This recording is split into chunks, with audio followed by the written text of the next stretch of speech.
Nathan Judah. I'm here with Wolves reporter Mr. Tim Spiers. Tim, Wolves 0. Shades off, it's better. Beautiful day. That's the best thing about the day's weather. Can you get me to finish off?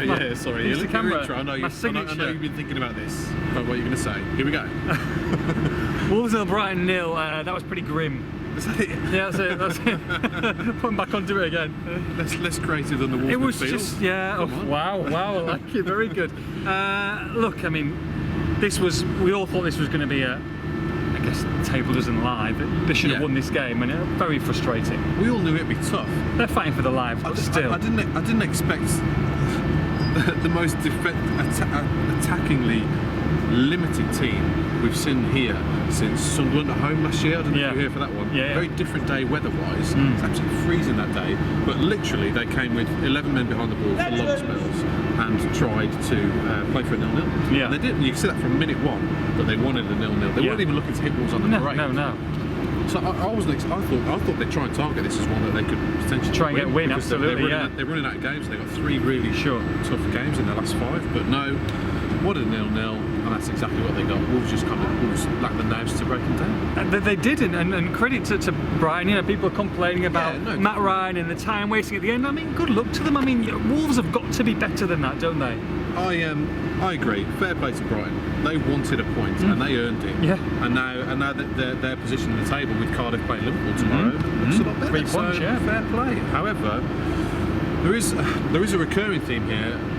Not many teams take it to those extremes, but there is a recurring theme where defensive teams with limited attacking ambitions sit deep and frustrate Wolves, and they lack the ingenuity, the nous, the craft to break them down. We have seen that quite a bit this season. A lot of the time they've kind of straight through it. Burnley at home would be an example. They got the 1-0 that day.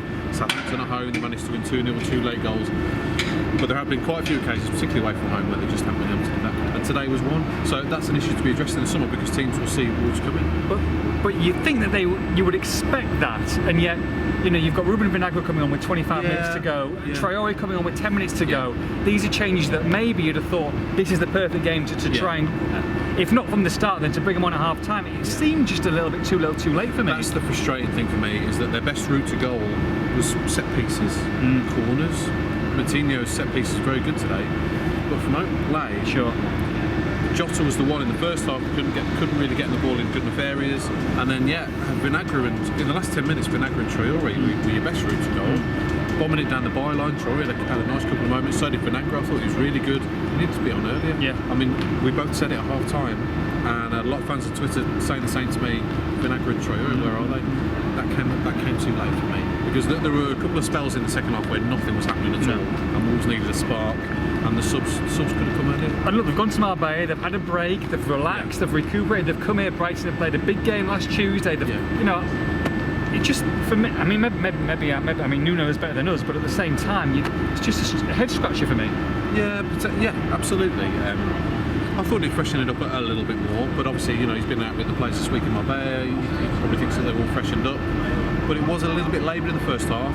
I think you look at the fact that Gibbs White came in and had a really good first half. I thought he was the liveliest player early on.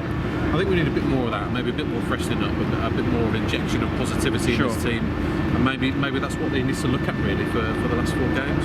Yeah, saying that, Wolves could have had a couple or 3 today with Jota hitting the crossbar, hitting the post. Yeah, they were slightly unlucky, weren't they?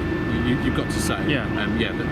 Jota hit the bar in the first half, and then he's hit the post with a header second half, and then Dendoncker on a follow-up with his first touch, and Matt Ryan makes a stupendous save, and that was the best moment for them, really, or the closest they came anyway. But Dendoncker headed it straight at him towards the end. Yeah, and Bolly had a header as well, and there was a little bit of that. Yeah, the 20-yard shot as well.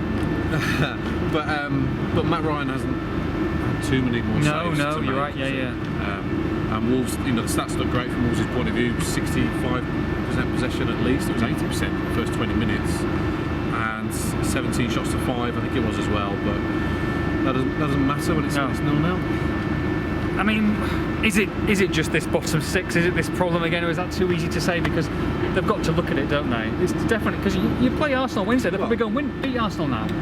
They'll enjoy that game more. You know, we know that Arsenal will pull away from home for a start, but Arsenal will open up more. Arsenal will look to win the game. and Wolves will look to exploit the gaps that they're afforded. It's a familiar pattern. You know, we all look forward to that game. And I said to you or somebody on Friday that they're more likely to beat Arsenal than Brighton. But that shouldn't be the case, should it? It's a strange one. That shouldn't be the case, but it's the way it is, and like I say, it's got to be resolved next season, because teams in the bottom 3-4 will come to Molineux, set up shop, like Brighton have done today, and try and frustrate them. So they've got to find a way around that. And I think recruitment is key to that in the summer, or a formation change. It's got to be one or the other. They need better players with more creativity.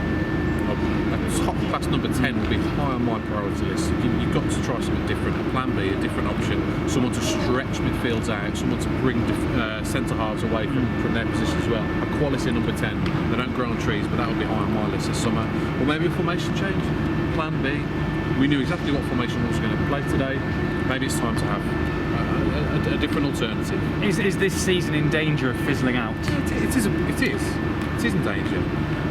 If they need to sort themselves out in the next week, because if they don't beat Arsenal or Watford, 7th place might have gone. Sure. Because you've got Liverpool on the last day. Yeah. So realistically, you've got to be in 7th before you get to Anfield. So they've got to win at Watford now. I think they'll take a point against Arsenal if they can beat Watford.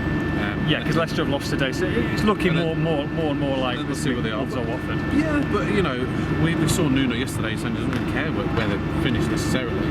But you do want to give this season the finish it deserves, really, because it's been a special season. You don't want to peter on out to the summer now, and it's all kind of linked to the semi-final.